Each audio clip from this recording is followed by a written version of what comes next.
and start sharing my screen here. So I've got some slides ready for you all. So can you see that? Okay.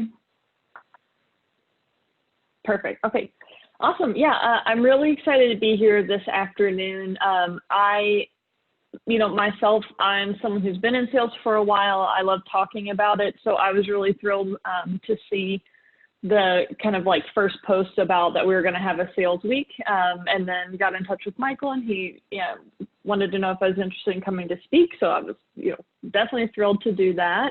So just wanted to start by saying since I'm in Lexington, I haven't really done anything with Amplify or any of the entrepreneurship community in Louisville, but I love the community we have here in Lexington. And so I'm really excited. Silver lining of COVID is that we get to kind of meet more people that we may not necessarily work with. So thank you all so much for letting me come in and be with you all, spend a little time together. Just to tell you a little bit about my background. So I have been in client success and sales, that space for the past 6 years. All of that has been with SaaS companies. For the first 5 of those, I was with Payscale.com, which is a technology company in Seattle. So I was living in Seattle, like living the tech life, doing all that. My husband was an engineer, a product manager at Microsoft. So we're both Kentuckians, but that's how we got out to Seattle. We went out there to follow his job. And while I was at Payscale, I got to work with, just over that time period, a huge variety of clients. My smallest clients that I sold to and serviced had like less than 10 employees, all the way up to, by the time I left, I was working with clients that had several thousand employees. So over time, I got to see, the different segments of the market and work with different types of customers. 11 months ago, I left Payscale and I took over sales and client success for GreekTrack.com, which is my husband's company. So we're a small, startup-y company here in Lexington. Prior to me coming on board, my husband had been managing, our product and engineering team, and then continuing to just sell himself. He was doing all the selling.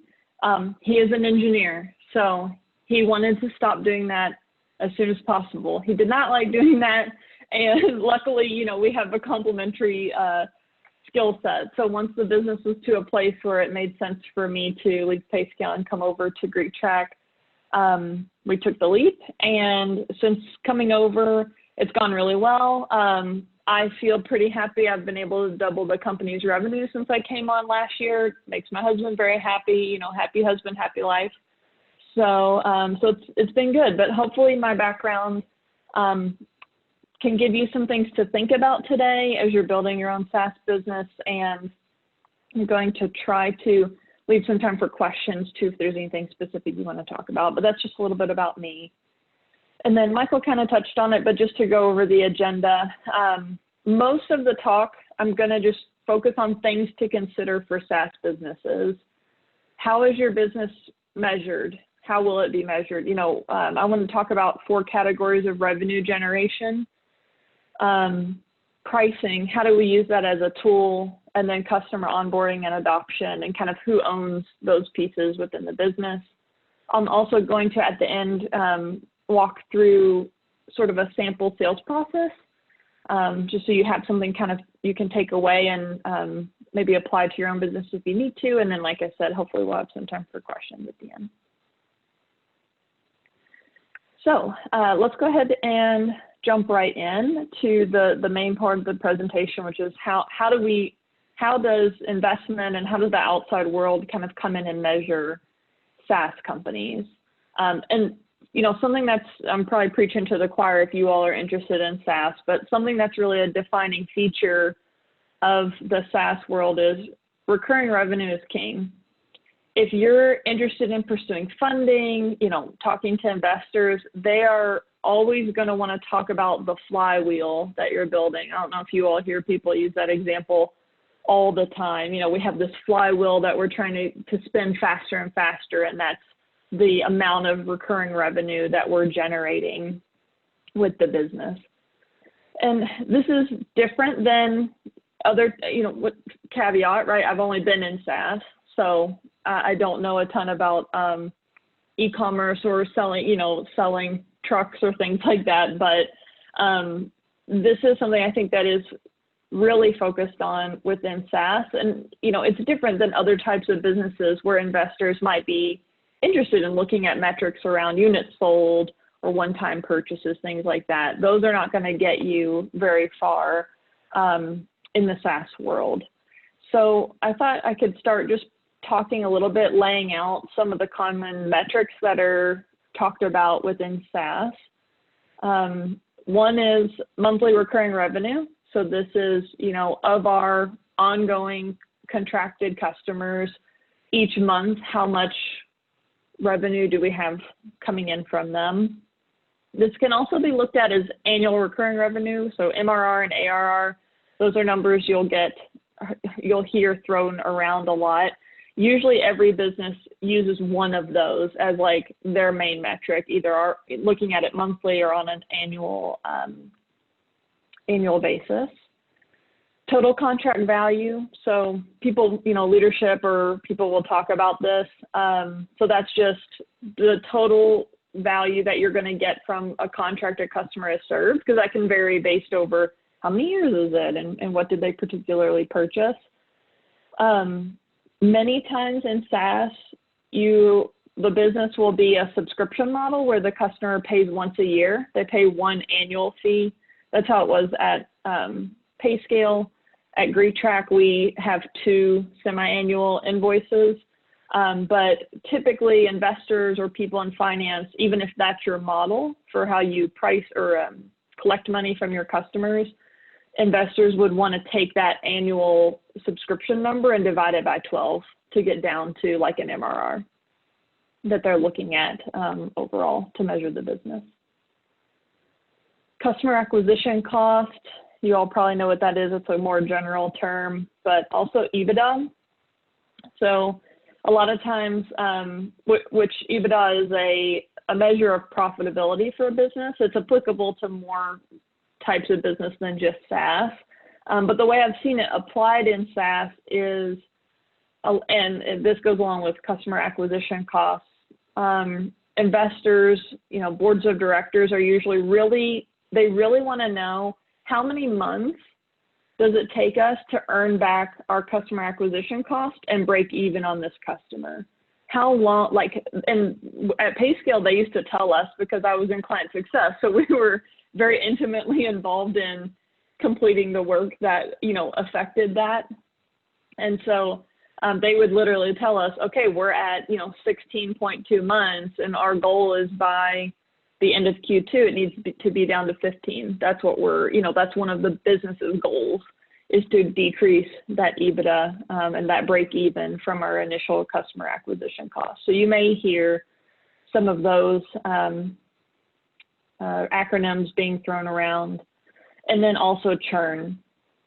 So churn is how many customers do we have departing in a particular period of time? There's 2 places that customers churn. One is just they don't renew. So, maybe they're at the end of a 3-year contract and they don't renew to continue with us, so they're churning out. And then also, if you have any type of cancellation clause or people defaulting, customers that are, for whatever reason, in the middle of a contract leaving, they're also churning out. Churn slows down your flywheel of your business, right? You have to go out now and close more new business to fill in that hole to make up that churn. And then what happens when we close new business? Well, we have to earn back our customer acquisition costs. So it sort of compounds, and that's why churn is something that, again, I'm kind of talking from the perspective of investors. But like in potential investors, they're going to really look at churn because it's we get kind of double hit when you have churn. So those are just some of the metrics that you'll hear talked about a lot specific to SaaS. So the punchline being recurring revenue is king, right? Recurring is what everyone's really focusing on. So what does that mean for your business? My argument is you cannot build a sales program that is divorced from your renewal strategy. my recommendation is you have to really think about those two ideas and develop those two parts of your business together, because your renewal strategy is really going to need to, or your sales program and your renewal strategy need to really work together to help all of these metrics that the business is going to be measured on. Everything that you do affects your ability to renew clients later on. So even if you, like at GreekTrack, we have some of our clients are in 5-year agreements, but that doesn't mean that I get 4.5 years to sort of like hang out. I mean, that could, right? And in some ways I would save money because I'm not putting time and energy for 4.5 years into a client, but I think I'm going to pay for it when I get into the renewal period and I haven't talked to them since they initially signed, for example. So everything that you do affects your ability to renew your clients later on. So think about that. I think in SaaS, and this is, I hope there's no used car salespeople on the call. I'm kind of picking on them, but we can't be used car salesmen and just get it off the lot. Like just sell it. It just doesn't, it's fine in the short term, but the way that our businesses are measured in SaaS and the very holistic view of revenue that's taken of SaaS, we'll get bit later if we just sell a lot of stuff to get, units moved into pump up numbers, which is really hard because I think, especially if your business is very early stage, a lot of times that's the fight and that's the pressure is like, how much can I close as soon as possible? And so I'm always a little bit slower, slow and steady. That's kind of my personality too. So I will be sort of the voice encouraging you to think about the longer term implications of that. And then finally, one-time payments don't really get you any credit in the SaaS world. So some examples of that are like setup fees. Very normal in SaaS to say like, oh, here's what your like annual subscription is going to cost. And then this is, I guess it's more B2B. So a lot of this I'm talking about is B2B, but in B2B sales, it's going to be $10,000 a year for your subscription and a $2,000 setup fee to cover some things I'm going to talk about later. So that's very normal. Or maybe you offer some consulting services or some, additional training options or some things like that. And you charge one-time cost to cover the service cost that, the employees and everything that are going to deliver that. Financially, that totally makes sense, right? Because you want to make sure that you're breaking even and that you're able to cover all the payroll for these services that you're providing to customers.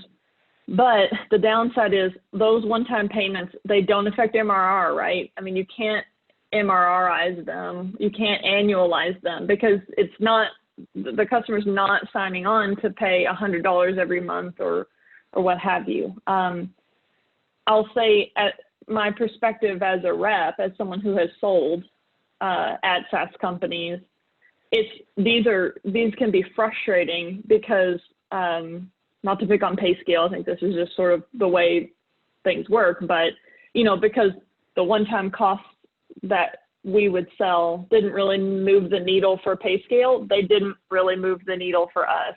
If you kind of pick up what I'm laying down, we basically barely got paid.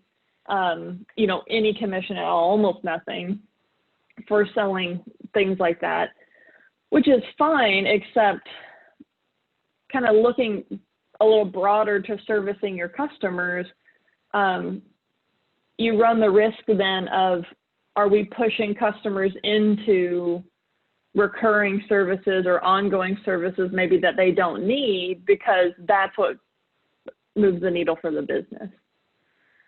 So I'm throwing a lot at you really quickly, but these are just some things to think about. So having kind of said all that and sort of talked about how, outside interests are going to look at SaaS businesses, I kind of wanted to break the revenue generating portion of the company down into some buckets to help sort of compartmentalize it a little bit. So that if you're sitting and looking at your own business, sometimes it's just hard to say like, okay, we need to get more revenue, of course, but how do we actually do that? So when I sit down and evaluate a company, or even our own company at GreekTrack, this is something that I'm responsible for now. There are 4 areas of the business that I look at and evaluate individually to understand how does this roll up to the way our flywheel, is operating and performing at this particular company. So new business is, I think, a really great place to start. New business is the segment of our company that's bringing in brand new clients. 2 weeks ago, they were not a customer. Now they are. So that's our new business. Of course, especially too with investors, I think in every type, not just SaaS, in every type of business, there's always a lot of attention paid to new business and how much are we growing, how much are we bringing in. So I definitely look at that.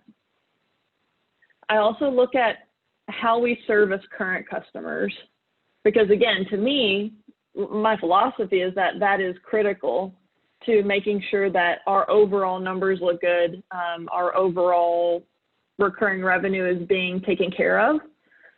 So I will spend a lot of time looking at, who takes care of current customers, how do we get customers set up in our system once they purchase,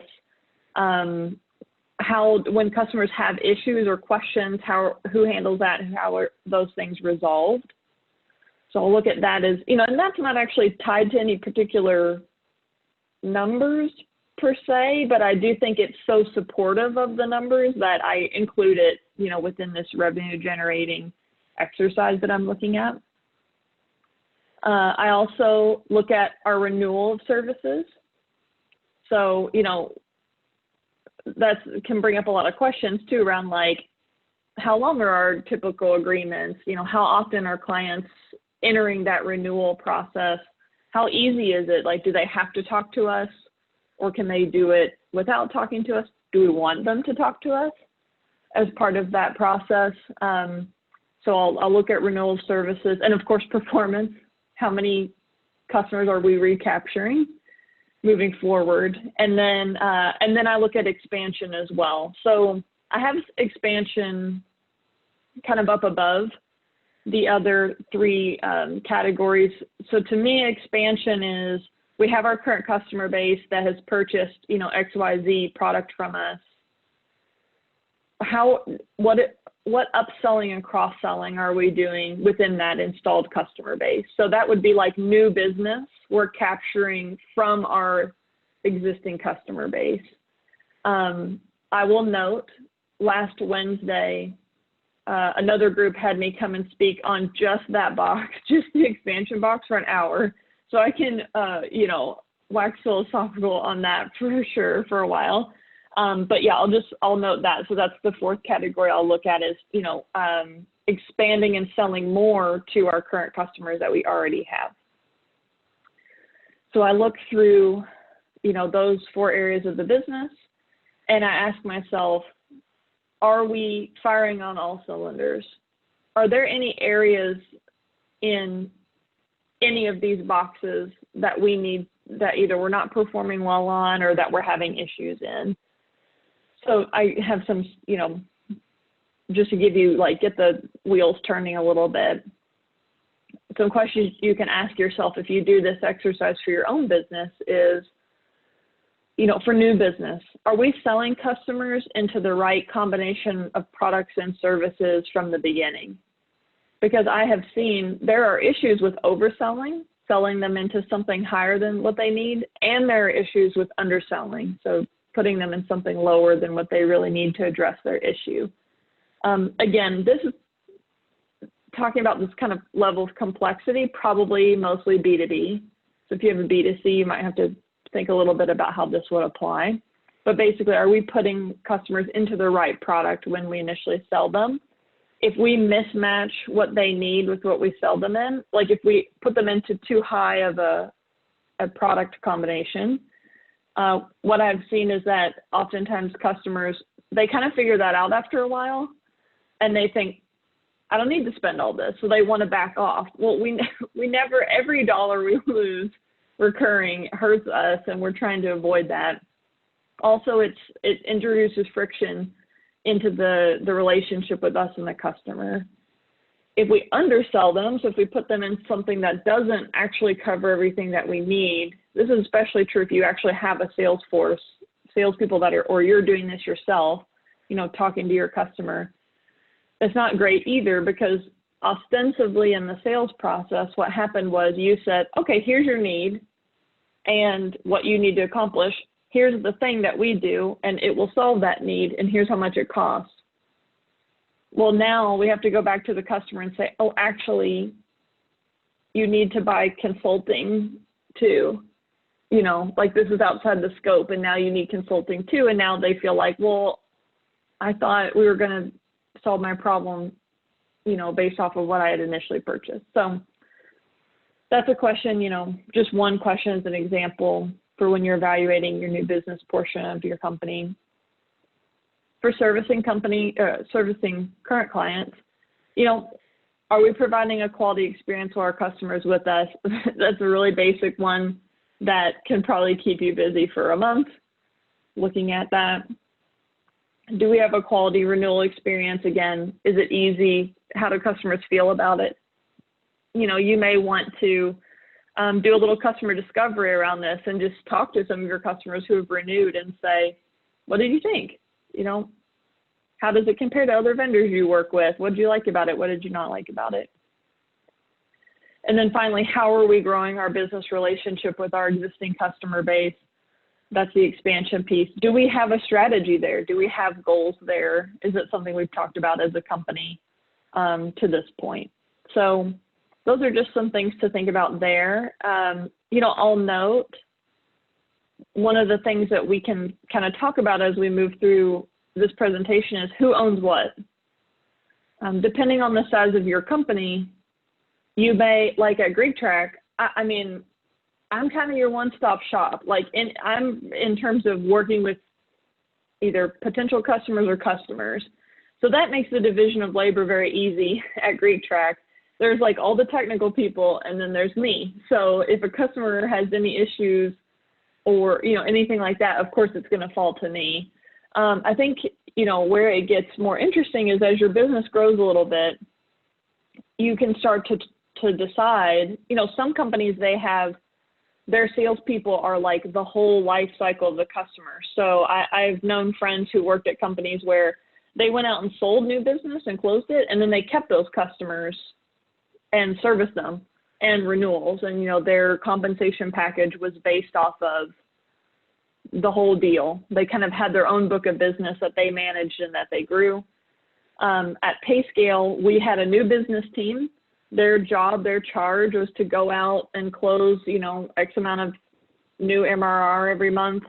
And then we had services that was very separate. And so, you know, there was a handoff between once you finished at new business, you came over to client success, and then you were serviced from there. So those two things were very separate. Client success owned renewals. So renewing of customers was owned by client success. And I will give you a, you know, don't broadcast this, but I'm telling you this from PayScale, but the whole time I was at PayScale, the company really couldn't figure out who owned expansion. Should sales come back in if we feel like there's an opportunity to do expansion?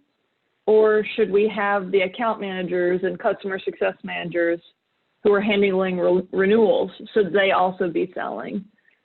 And there are pros and cons to both of those. I think the biggest challenge there is if you kind of don't decide and you waffle. So anyway, yeah, so just because there's sort of 4 buckets here, you could have 4 teams that each of them own one. You could have 2 teams that have them split up. So there's a lot of ways you can kind of actually execute on these parts of the business. So I want to talk a little bit about pricing too, and how we approach pricing within SaaS. And I don't actually mean like, how do I decide what to charge, which is its own topic for its own session. Could probably talk for 2 hours about that. but more how much flexibility do I want to have within my pricing structure? Will that help me close more business? So how do I, that flexibility within pricing, how do I use that as a tool for my business? So the first place to start is, how complex are my offerings? Because if you're an earlier stage company, say you just got your MVP built, so your minimum viable product, you're just hitting the market, you're just getting out and starting to sell, you may only have one offering. So, in terms of like a smorgasbord or a buffet of things to offer customers, it might be kind of grab and go, which is totally fine. So then you just know, okay, that's not going to be something I need to really like go into or talk to about with customers. But over time, a great way to grow a SaaS company is to expand your offers and to expand the complexity of what you can deliver, because that's when you get into that expansion of, if I already have 100 customers, they already know me, I've got the foot in the door, I roll out a new offering, a great place to start is by seeing, are any of those 100 customers I already have, would they be interested in also purchasing the new thing that I've rolled out? And that also adds complexity a little bit to your sales process, because then if you offer more, there's kind of more options for your customer to decide what they're going to actually purchase from you.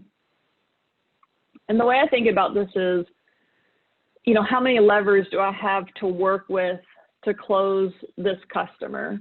Now, some of this, it depends on your business strategy. If your business strategy right now is, I don't want to have reps that need to talk to customers to actually sell this. I want it to go sell as much as possible off the website or off of maybe some help articles and things like that I have, then this may not be as applicable to you. Or you might just need to think about how do I use the website and the automation then to sort of guide people through this.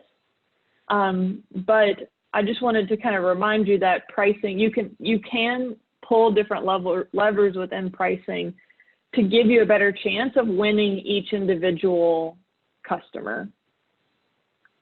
So to use PayScale as an example, so this is, real how we did things when I was at PayScale. First of all, let's talk about the software. They had 3 levels of complexity of types of platforms that they sold. Of course, they had different customer types that they had researched and they had built those platforms for. So when we were selling, that was, of course, the first thing we started with is, of these 3 literally different software packages, which one is the type of tool that you need at your business and that's the right fit for you? Obviously, they had different price points as well. So that's what I mean is, we're already kind of starting to see is this customer a $6,000 a year or a $60,000 a year? We also had 3 levels of ongoing service that you could place on top of your platform. So that was another part of the sales process. We would be determining, how much assistance does this customer plan or think that they'll need? How much do they want? How much help do they want from us at PayScale to help them with using the platform? So again, the price is going to vary with that too. So it's another lever we could kind of work on. If a customer really wanted a high level platform, but they didn't have enough, a ton of money, well, maybe they can get that platform, but they can't have any services. Kind of comes down to that type of conversation. And then we also had the option to add in additional data from third-party vendors, which we made sure was recurring. So, they would have to purchase it. If they had a 3-year agreement with us, they'd have to purchase it each of those 3 years. They couldn't purchase the 2020 data and just use that because we needed it to be recurring. So again, that's another option where it's really easy. If they were if the customer was tapped out on budget, then we just wouldn't really even go into the additional data if we kind of got down to that point. And then finally, we had 2 types of agreements, 1-year agreements and 3-year agreements. And the longer term, we would offer lower annual pricing on. So basically we would trade them and say, okay, well, if you're willing to sign on for longer, then we'll give you a lower annual price. It also, the benefit of a 3-year agreement is every renewal, we would increase what the customer paid by somewhere between 7 and 15%. And if they locked in for 3 years, they're protected from those pricing increases in the meantime, right? So if you were going to be with PayScale for 10 years, it would be way better to do 3-year agreements rather than 10 one-year agreements, because every year you're going to end up paying more at the 10th year if you do the shorter agreements.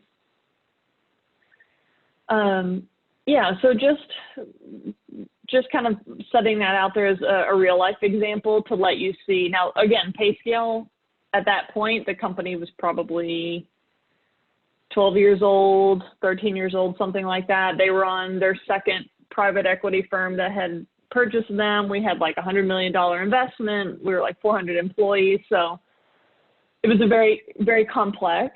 The company had grown quite a bit. But for me as a salesperson, while it made the sales process somewhat complex, it was really nice because I knew basically if a customer liked what we did and had a problem we could solve, I could find something in all these options that would work for them. So that gave me a lot of confidence going in and negotiating. So it can just be kind of something maybe for you to think about how you might be able to apply that to your business as well. Another thing I want to touch on is automatic renewals. Automatic renewals in SaaS. This is another thing, and I actually feel like I kind of saw this happen while I was at PayScale, kind of in the SaaS world. It feels like automatic renewals, definitely for B2B. I don't know as much for B2C, but for B2B, it feels like automatic renewals are basically required at this point. And what an automatic renewal means is basically, at the end of that 1-year or 3-year agreement term, there's some period of time where the customer has to opt out, usually 30 days up to 90 days is the longest that I've seen, that, they tell the vendor, we don't want to continue forward. And then the automatic renewal, of course, will not happen at that point. But if they don't communicate that, then of course the subscription will extend automatically and the invoice will be created. So I think they're important to have,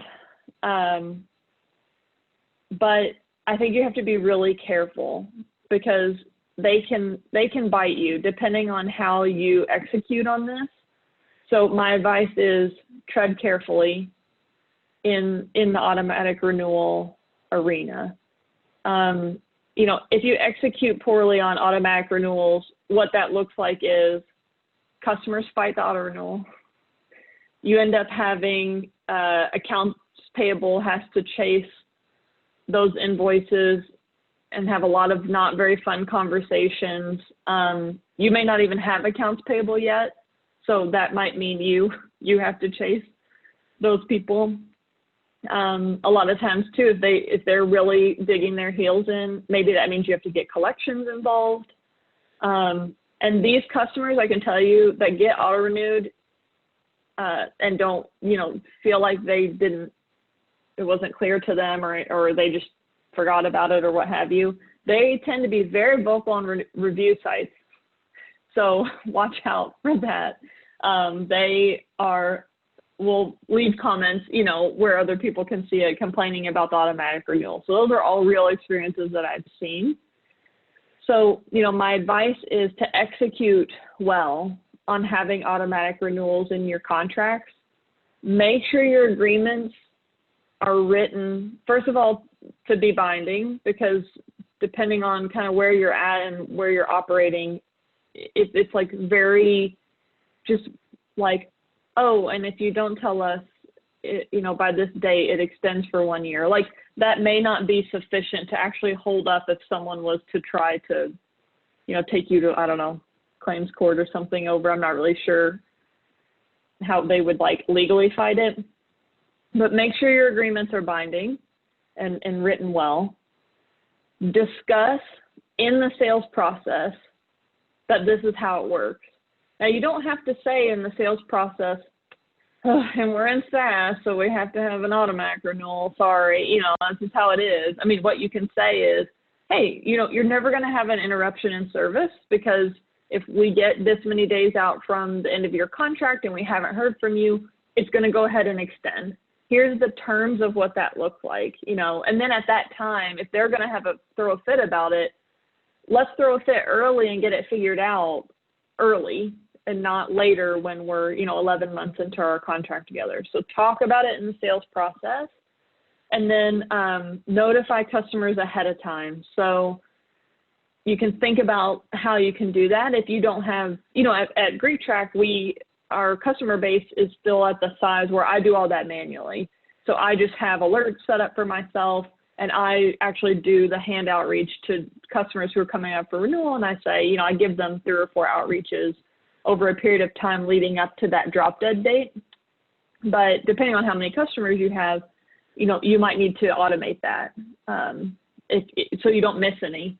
I always love the personal touch of like an actual email, that I've written whenever I can, but also I would rather, if it needs to be automated so that we don't miss any dates, then we'll go that way for sure.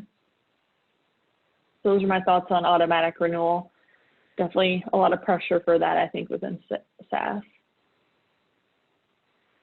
And then I also wanted to talk about onboarding and customer adoption. We can kind of, how are your customers adopting your product when you first sell them? We can start with the exact same question that we did on the last page, thinking about pricing, which is, how complex are my offerings? Because that's going to determine a lot of how you want to approach onboarding your new customers or getting your customer adoption to be, good. So one place to start is, how complex is my service? Can customers easily pick it up? Like, is it easy for them to figure out how to use the system on their own? Or do they need some amount of training or education to learn how to use it? Some of you all might have offerings that are pretty easy for customers to use, especially if like your user type is just comfortable, like more comfortable using software and things like that, which if that's the case, excellent. That saves you a ton of time and money and headache and everything. So that's great. What I have found is generally the more complex your offering is, it sort of coincides with the higher your price point is. And also these are not like, A causes B, which causes C. These are all sort of kind of interacting with each other and driving each other. But, that more complex offering and that higher price point probably means you have a greater need to support your brand new customers as they onboard into your system. What I'll tell you is onboarding is crucial. When you talk to, it's hard because if you have to spend, production time or like improving your product to help with onboarding, or if you're going to get employees to do the onboarding, it's hard because it's a cost. And the business, again, because it's like, oh, we've already counted this new customer as like in our new business bucket. And so now they're in we're servicing this customer bucket. Like I said earlier in the presentation, a lot of businesses are like, oh, that doesn't have any revenue associated with it. So now anything we spend looks like a cost. But I will argue, any step back, they're most excited right after they purchase. The energy is the highest. Their opinion, the customer's opinion of your business is the highest right after they purchase. Any steps back that we take from that because of a rocky experience with onboarding, we have to fight so much harder to get each of those steps to earn them back. It's so much easier to do the work well and to deliver well right from the beginning and just keep them happy than it is to say like, well, our onboarding's not great, but then like, everything after that's really good. I think it will still hurt you more in the long term because it's so much easier to lose a step than it is to gain a step back, which of course, budgets are, you know, you don't have unlimited dollars to spend on everything. It comes down to choices you have to make. So of course, I'm going to always say, you should spend your money on your client success and your sales, but you also have to pay payroll and like maybe hire an attorney and all that stuff. So I understand that too, but that's kind of my advice there, I think. So yeah, I wanted to kind of just, again, trying to stay really like tactical and give you some advice you can actually apply within your business. The question then comes up of, okay, who owns helping customers onboard? Who owns helping them adopt our product? So one route you can go is having that owned by product. The pros of this are it's really scalable. It can be cheaper in the long term. You know, and what I mean by having product own it is we're going to say, oh, okay, we want the product team, like we want a PM on the product team to like talk to some customers, you know, learn about the setup process, probably maybe talk to some of our account managers, and then build a setup wizard in the product that, you know, anytime someone logs in for the first time, the setup wizard is going to take them through and like teach them how to do everything. So that's what I mean when I say product is owning it. It's something actually being engineered and built and placed into the software that's going to guide the customer through the onboarding.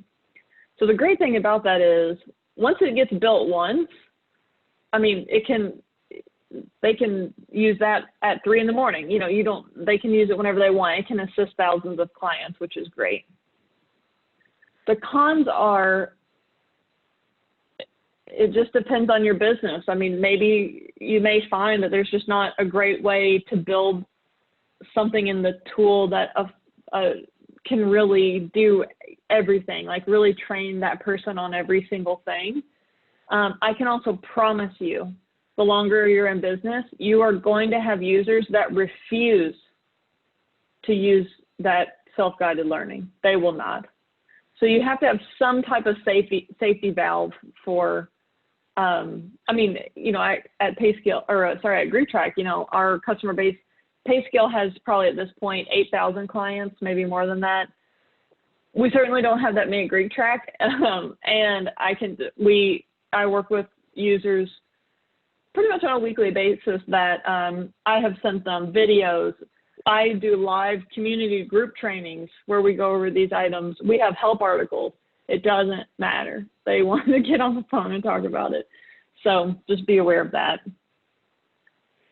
So you can have product own it, or you can have onboarding, customer success, sales, you know, whoever you decide is owning, taking care of your current customers, you can have them own it. And so what that means is like, okay, we're going to take a human approach to addressing this.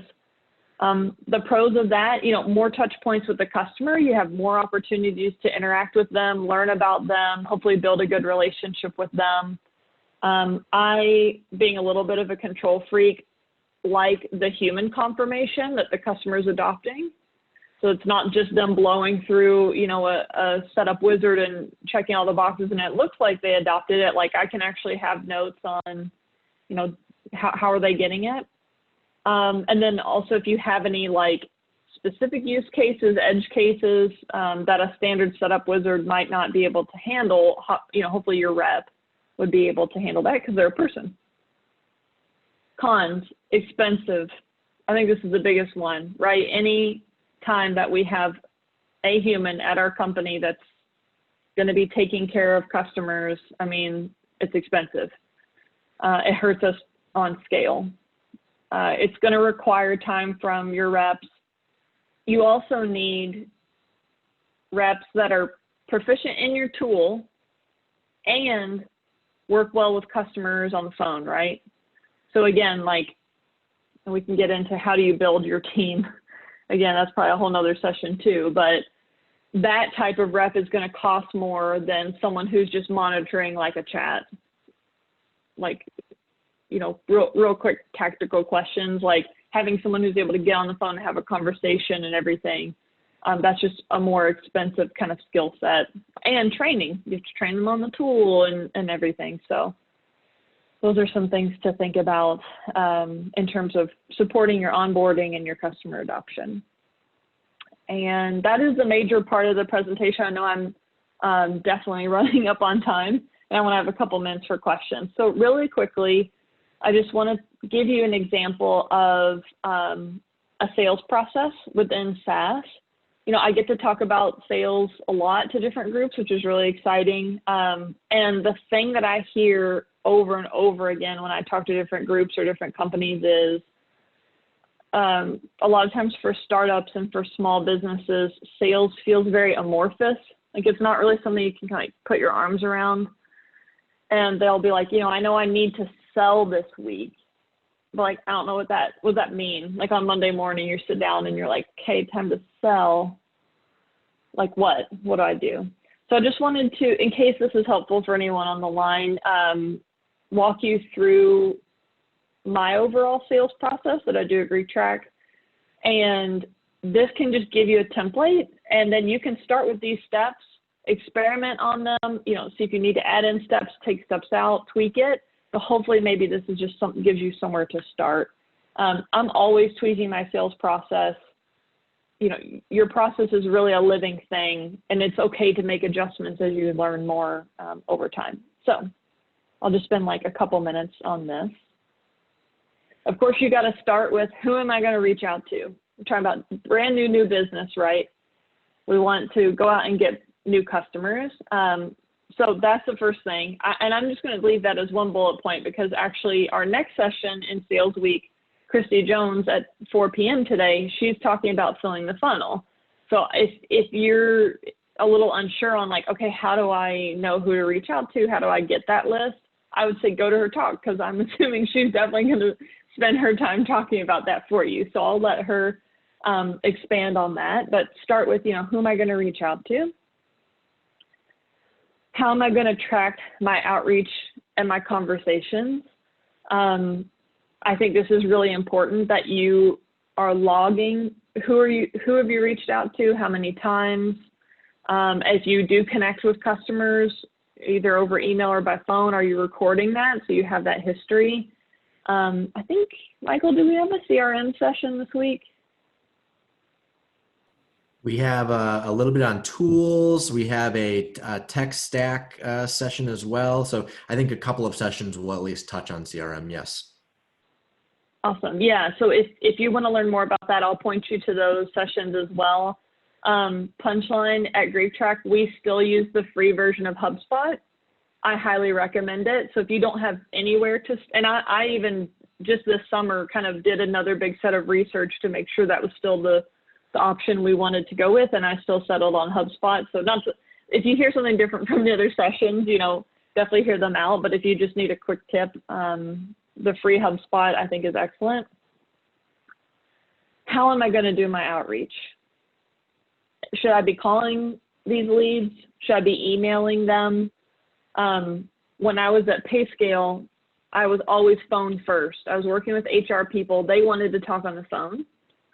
Now I'm at GreekTrack. I'm in the fraternity and sorority space. If I called them in the middle of the day, they would be like, what's wrong? Like, is the website on fire? You know, why are you calling me? They don't want me to call them. So think about that, how you want to do that outreach and what works for your specific customers. Obviously, even if you are using the phone, you're probably still going to be emailing leads. I recommend writing an email series for your new business motion. Maybe 4 emails. That's like your introduction email, 2 value emails, and then my last email is always a breakup email. Excuse me, where I tell people, hey, it looks like it's not the right time. You know, don't want to fill your inbox. Here's some information on us. Give me a shout if this is ever interesting to you. I get a shocking amount of responses to that email, because there's something about me being like, oh, okay, you know, I'm going to go away, that people respond to.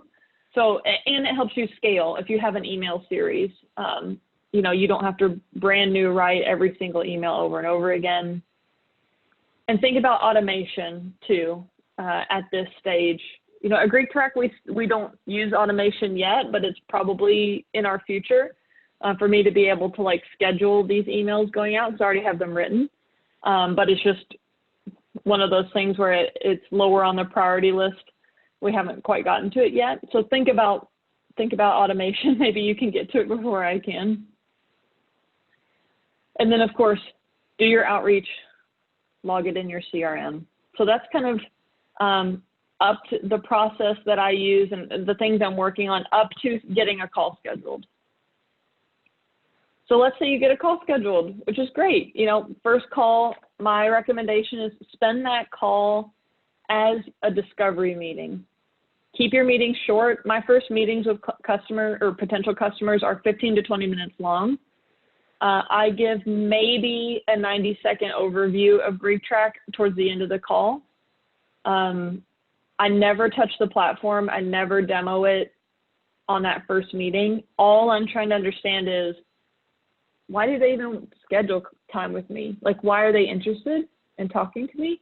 That's always really interesting to hear what they say. What are their challenges? What are their needs? What are they using right now? What do they not like about it? So it's very much focused on them. The purpose of that first meeting for me is just trying to learn everything I can to prepare to do a stellar product demo for them on the next meeting, and also scheduling that product demo. So that's how I end those calls, is by saying, hey, if this sounds, here's a little bit about what we do. If this sounds helpful to you, would you be interested in scheduling an hour-long meeting to actually look at the software? And then hopefully they say yes. So my second call would be that hour-long product demo. So this would all be in the product. And what I really like about this is, because I've already done the discovery call, at GreekTrack, we have a fairly complex offering, I'll say. And so what I can do is I can leave out parts of the product that I know are not applicable for this client based on my discovery I've already done. And what that does is it allows me to really just focus. I don't muddy the waters by talking about everything. We have 10 modules we sell. Maybe this customer only needs 6. That's the only 6 I talk about, and the only 6 that I show them. And then my action item coming out of this meeting is to get everything that I need to know about their business and size, employees, and all, or members and all of that I need to make a proposal, because my deliverable back to them after this call is, a proposal or 2 pricing, so they can look over that. Then usually the next phase is, pricing negotiation, term negotiation, like we're actually negotiating, what is our contract going to look like? This will vary based on your business. At PayScale, a lot of these negotiations I was doing over the phone. Our customers were all over, so I was working on Zoom. So, I would be doing these types of negotiations over Zoom. At GreekTrack, it's still, like I said, customers are fraternity and sorority. They're very big on email. So they want to do those conversations over email, sometimes on the phone. So you have some flexibility kind of depending on your business. Play around with it and see what works. And this may take multiple meetings. It may be one meeting. Sometimes I have potential clients at GreekTrack that tell me we need 6 weeks. So they're going to just need time to work on that and talk about it internally. And then finally, hopefully closing the deal and kicking off onboarding. So just remember, again, I'm hoping this kind of gives you a sense of like some boxes you can check. Each of these bullet points are things that you can sit down and look at. How well is this performing for us? Do we need to make tweaks? Like, I hope it makes it a little bit more tangible of like, okay, these are the initial steps. Where is each potential customer in this? How do we move them forward? But it can vary just depending on your business. So it's okay if you want to make changes to this. So that's my presentation right at 2:59. So I just wanted to say, give you some information on how to keep in touch with me. Please feel free to add me on LinkedIn. So my LinkedIn link is up here. Also, besides the work that I do at GreekTrack, I also own a consulting firm called Commonwealth Coaching. We do a lot of sales consulting. So if you wanted, me to actually come in and look at your sales program, talk with you, sales and client success, talk with you about it, help you work on making changes or improvements to it, totally something that we offer. There's a few other things on there as well, but again, for time, I'm not going to dive into those, but you can feel free to poke around on the website, or even just send me an email if you want to grab like a virtual coffee. You know, if you just want to talk for a half hour, 45 minutes, something like that. I love, like I said, the community we have in Lexington's great. Would love to meet some of you all in Louisville. So that's on the table as well. So I'll, and the one thing I wanted to say too is, I'm not sure if Michael was planning to send these slides out, but if he wasn't, if you just email me at that email, I'll send you a copy. You can have a copy for sure. And that's everything right at 3. I'm not sure if we want to run over and do questions, or what do you guys think? You're available. I'd love to ask you a couple. Yeah, I am. So please. Well, I'll open the floor to the group first to see if the group has any, and then I'll dive into the couple. So any questions for Chelsea? Yeah, I've got one, if you've got the time here. Go ahead. Has GreekTrack raised any capital from outside investors? Oh my gosh, such a good question. Thank you for asking that. No. So, and that is a very deliberate choice. So it is a lifestyle business for us. So we have no intention of pursuing funding. That's been something that from the time I think my husband wrote the first lines of code 10, 11 years ago. And a lot of, it was a lot of nights and weekends while he was working at Microsoft and things like that until I think 2017, early 2017 was when he left Microsoft to take it full time for him. But yeah, we don't have any interest. And this is actually one of the things I've talked about recently is, so that's how we feel about the business. We don't want to dilute ownership. We want to maintain control. But also, we're very lucky that the competitive landscape we're in is protective and allows us to do that. So because we're selling to fraternities and sororities, there's like between 400 and 500 total in the US. So I think investors think it's a capped market. I mean, it is a capped market, right? We know that's how many people can buy this. The biggest players in that space, they already have solutions. They all have kind of purchased like 1 or 2 competitors that they've been using for years.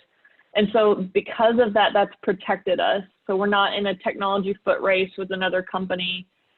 We've been able to start by targeting small and medium, basically small organizations, and we're starting to move upstream now. We're starting to compete with the larger competitors. So that's actually when I think about like my challenges coming into 2021, we're sort of starting to come out of stealth mode almost. Because we're drawing more attention, taking more market share. So that's like, the challenges I'm working on into Q4. But yeah, that's a long answer to your question, but no, we've not taken any money. Awesome. It was just interesting because, I work for a startup consulting company, and we help a lot of companies try and raise capital. And with SaaS, what's interesting and difficult, right, is that you've got to get this monthly recurring revenue to kind of show that you've got traction and show that you can move forward, but you also want to retain your clients, right? And so there's this kind of balance there as to, do I go out and try to get new customers? Do I work on the MVP? Do I work on expansion and try to bring more value to the customers we already have, or do I just try and maintain? And so I was kind of wondering, what you think, what is your take on I would think as an investor, right, that if they had some kind of recurring revenue, at that point it'd be more about working on the MVP, right, and kind of communicating with the customer to see what would be best. But what's your opinion? Yeah, it's an excellent question or an excellent point, because when you start working in the business, it takes you away from working on the business, and especially those really, really early stage startups for SaaS. That's what's so dangerous about it, I think, is, customers like can't live with them, can't live without them, right? So it's like as soon as you have some, you have to service them. So there's some of your attention and time that's going towards that, which is you have to be careful how you balance that, because it can be a negative, like you're saying. Like if you split your attention the wrong way, you can kill the company doing that. So yeah, I think to me, if we were going to, I'll answer it this way. If we were going to pursue funding, I think the thing that I would really look at a lot is that investors' history with SaaS. A lot of times people in tech tend to invest in the same types of things. So they've probably got a portfolio that's, similar companies to what we're doing. Mm-hmm. But there's a lot of questions I would want to ask them about, like, how aggressive are their new business sales goals that they would want to see from us? How aggressive are their expansion goals that they would want to see from us? Where did they see the investment money needs to go? And how does that split between headcount for servicing current customers and product? Because I think it's really sexy for investors. I don't know, you can tell me if you agree with this. I think it's really, sexy to investors to want to invest money in product. Yes, I would completely agree. Because you get you get a thing, right? You can say, like, here's what it looked like last year, and now it looks so much better, and we've added all these things. But the problem is, like my I tried to show on my slides, just building that is only half of it. We have to have all the other processes in place to support that and actually maintain the revenue from there.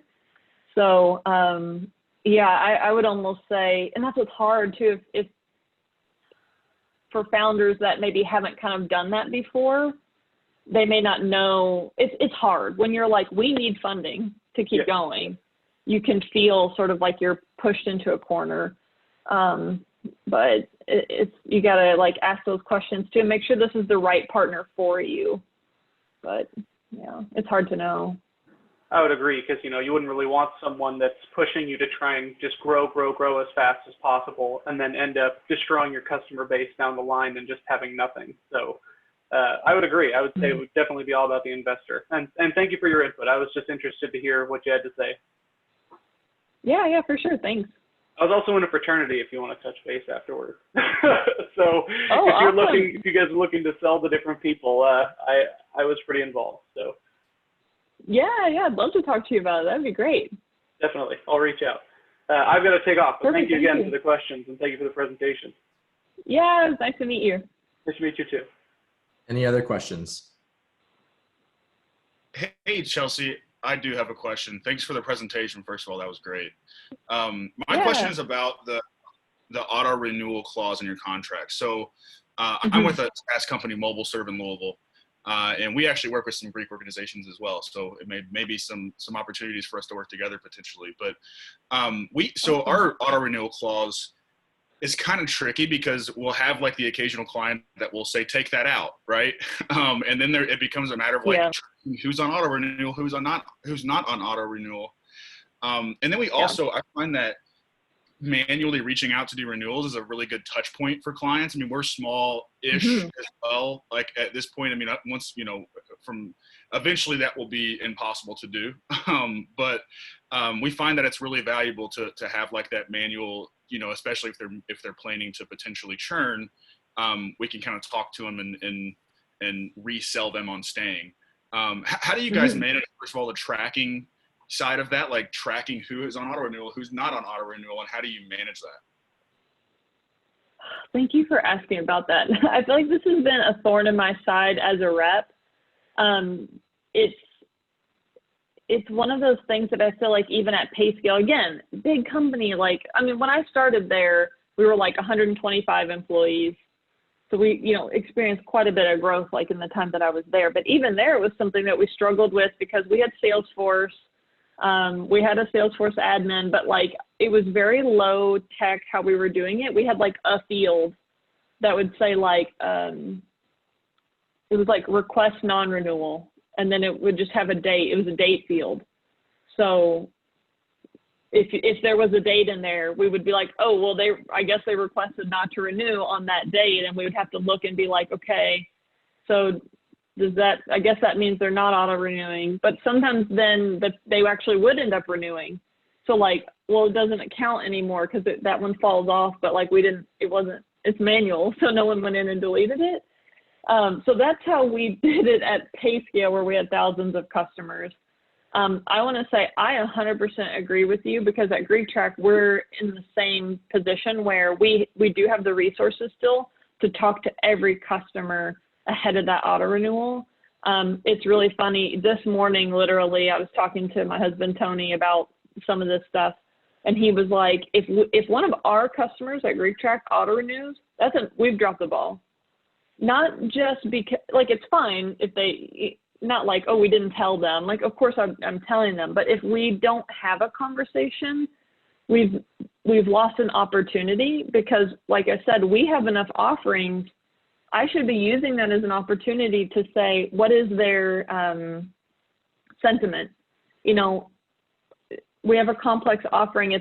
We work with multiple different people. So I need to understand, how does the board of directors of this fraternity feel about this? Like, maybe my contact I work with is happy, but maybe the board is like, this is too expensive. You know, it's more expensive than we thought, something like that. So it's a huge opportunity to get an update on your sentiment. It's also a huge opportunity to find potential expansion, you know, opportunity with that particular customer. So I agree, you know, when possible, you should be having conversations ahead of the auto renewal, just for those various reasons. And then I think your other question was about how to log, like how to actually like make sure we're not missing. Yeah, I would say, because one of the things that I'm a big proponent, I am totally in favor of auto renewal clauses. That's fine. But I just want to make sure, I never want a customer to be like, you were shady, and have any leg to stand on.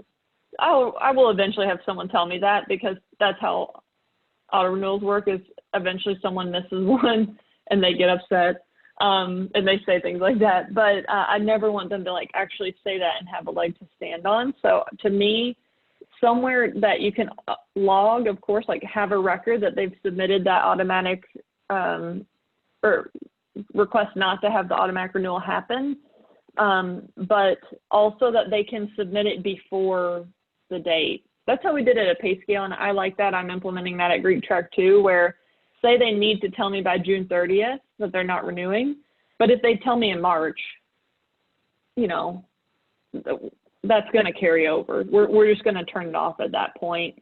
So I would say maybe depending on your CRM, if that's like a state field where you could have like auto renewal on or off, and then a date for when you received that notification, that might be a little bit better than just the way a random date field we had at PayScale. I don't know if that helps. Do you feel like that would help, or do you have any other ideas of how to do it? No, that's good. Yeah, I mean, it's definitely just, it's tricky. We use HubSpot as well. And you know, I mean, we have workflow set up to remind us and whatnot, but it just sometimes can get a little bit tricky. But I by the way, with HubSpot, I would recommend the sequences function that they have. I don't know if that's available for free, but it'll change your life if you're doing manual outreach for emails. It's amazing. That's really helpful, because that's one of my next steps, is to do research into figuring out, like, one, are we ready for automation, which I think we probably are, and then two, just who are the good players, who's good, how much does everything cost. So it's really helpful to hear, because one, of course, I'm like, well, it's already in HubSpot. It'd be really nice to just be able to work with them and, you know, not have to get something else plugged in and integrated. So if you all are liking it, that's really helpful for me, because that's a project I have for, well, I'm supposed to be on mat leave for Q4, but, you know, when your company is family run, mat leave. So.